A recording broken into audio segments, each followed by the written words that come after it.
जय गुरुदेव, जय गायत्री माता। यदि जान सके जप की कला। अंतरयात्रा विज्ञान साधकों के लिए पुकार है। पुकार के ये स्वर बड़े आश्चर्य से भरे हैं। इन्हें सब सुने नहीं सुन सकते। इन्हें सुन पाने के लिए साधक का अंतःकरण चाहिए। जिनमें साधक की अंतरचेतना, साधक की अंतर्भावना है, वही इन्हें सुन पाएंगे। उन्हीं को अपने अस्तित्व के मर्म में महर्षि पतंजलि एवं ब्रह्म ऋषि परम पूज्य गुरुदेव की छुअन महसूस होगी। यही अपने आप को इन महायोगियों की वरद छाया में अनुभव कर पाएंगे। उन्हीं को इन महान विभूतियों का नेह निमंत्रण सुनाई देगा। योग न तो लौकिक ज्ञान है और न ही कोई सामान्य सांसारिक विद्या है। यह महान आध्यात्मिक ज्ञान है और अति विशिष्ट परा विद्या है। वाणी से इसका उच्चारण भले ही किया जा सकता हो, पर इसके अर्थ बौद्धिक चेतना में नहीं खुलते। इसके रहस्यों का प्रस्तुफन तो गहन भाव चेतना में होता है।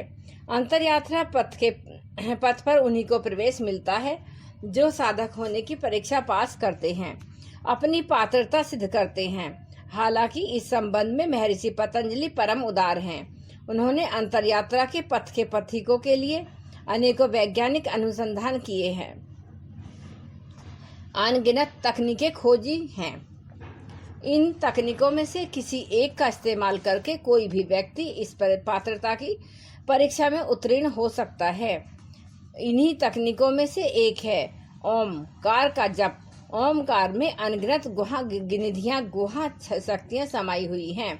यदि इसका विधि पूर्वक जप हो तो योग की सभी बाधाओं का बड़ी आसानी से निराकरण किया जा सकता है। प्रभु की महिमा, गरिमा सभी कुछ बीज रूप में इसमें निहित है।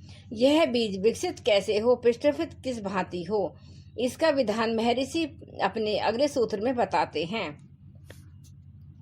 उसके स्वरूप परमेश्वर की भावना के साथ करना चाहिए।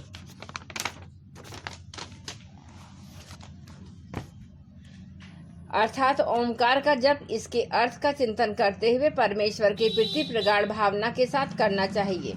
महर्षि ने इस सूत्र में जप की विधि, जप के विज्ञान का खुलासा किया है। मंत्र को दोहराने भर का नाम जप नहीं है, केवल दोहराते रहना एक अचेतन क्रिया भर है। यह साधक को चैतन्यता देने की बजाय सम्मोहन जैसी दशा में ले जाती है।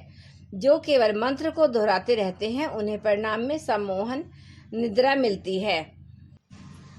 हाँ, यह सच है कि इससे थकान मिटती है, जगने पर थोड़ी स्फूर्ति भी लगती है, किंतु यह जब सार्थक परिणाम नहीं है। इसका सार्थक परिणाम तो जागरण है, चेतना की परम जागृति है। परम पूज्य गुरुदेव मंत्र विद्या के परम ज्ञाता थे। मंत्र विज्ञान के सूक्ष्म अंतर प्रत्यांतरों के विशेषज्ञ मर्मज्ञ थे। उनका कहना था कि मंत्र साधना के 3 आयाम हैं। पहला, मंत्र का मन ही मन अथवा अति धीमे स्वर में उच्चारण। दूसरा, इसका अर्थ अनुसंधान।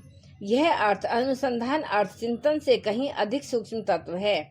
इसमें साधक क्रमिक रूप से अर्थ की गूढ़ता में, रहस्यता में प्रवेश करता है और उसकी अंतरचेतना में मंत्र के नए रहस्यार्थ प्रकट होते हैं। इसका तीसरा आयाम है प्रगाढ़ भावना, यानी कि मंत्र के अधिदेवता के प्रति साधक के मन अंतःकरण में भक्ति के हिलोरे उठने चाहिए। ये तीनों तत्व परस्पर गुथे रहें तो ही मंत्र की सार्थक साधना बन पड़ती है। गुरुदेव मंत्र साधना की इन बारीकियों को बताते हुए नरपतगढ़ के महान सिद्ध संत स्वामी कृष्ण बोधानंद के साधना प्रसंग सुनाते थे। वह कहते थे कि कृष्ण बोधानंद जी मंत्र विद्या के महान ज्ञाता थे। उन्होंने गायत्री महामंत्र के पुरस्कार साधना के साथ अन्य मंत्रों की साधनाएं भी संपन्न की थी। कई वैदिक, तांत्रिक, पौराणिक, जैन, बौद्ध एवं इस्लामिक मंत्र उन्होंने सिद्ध किए थे। मंत्र विद्या की साधना एवं अनुसंधान उनका प्रिय कार्य क्षेत्र था। गुरुदेव के अनुसार इन महान आत्मा का उनके साथ वर्षों का संग साथ रहा। मंत्र साधना के बारे में ये कई प्रेरक बातें बताते थे। इन बातों में सबसे महत्वपूर्ण बात यह थी कि गायत्री महामंत्र के 5 पुरस्कार कर लेने पर अन्य मंत्रों की साधना में सफलता सुनिश्चित हो जाती है। जिसने भी गायत्री मंत्र की विधि पूर्वक साधना कर ली है वह किसी भी धर्म के किसी भी मंत्र की साधना कर सकता है, सिद्धि पा सकता है। कृष्ण बोधानंद जी का अपने अनुभव के आधार पर कहना था कि यदि धर्म, मजहब, जाति, देश आदि की संकीर्ण मान्यताएं दरकिनार कर दी जाएं और एक विज्ञानवेत्ता की भांति निष्कर्ष प्रतिपादित किया जाए तो यही कहना होगा कि गायत्री मंत्र विश्व भर के सभी मंत्रों का सार है। इस संबंध में कृष्ण बोधानंद जी के अनुभव का एक अन्य निष्कर्ष भी था। वह कहा करते थे कि संध्या उपासना गायत्री में लय होती है और गायत्री का लय ओम सहित व्याहतियों ओम भूर्भुवः स्वः में होता है और अंत में व्याहतियां ओम में लय हो जाती हैं। साधना करते करते यह ओमकार का साधक के संपूर्ण अस्तित्व में प्रकाशित हो जाता है।